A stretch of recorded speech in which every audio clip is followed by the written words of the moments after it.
everybody? It's Ryan's Cough Customs. So today I got my Fuelpak FP3 tuner in. I'm going to go ahead and show you how to install that on your bike.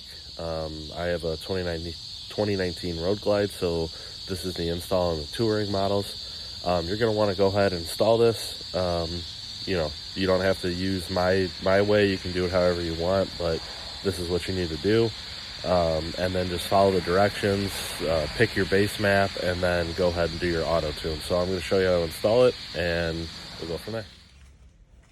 Alright, so first thing you got to do is remove the seat. So take your screw out or Phillips screw, take the seat off. That's step one. Step two, you're going to open your bag and remove the two bag screws and pop your bag off, and then pull your side cover out of the grommets here. It just pops right off. And you're going to access your diagnostic link connector port. And I will show you what to do with that.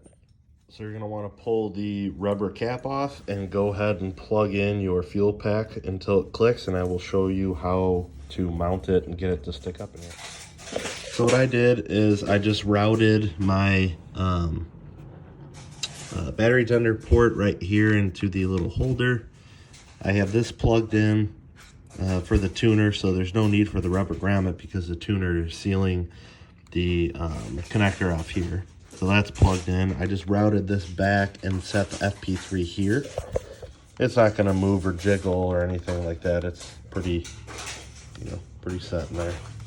So we're going to leave that, put the cover on, and then we will connect it, and I will let you know how it goes. Alright guys, well thanks for watching. If you have any questions, please feel free to reach out. Don't forget to like, share, and subscribe. Follow me on Instagram. It's KOFFS_customs, KUSTOMZ. Thanks guys. Be cool. Stay safe.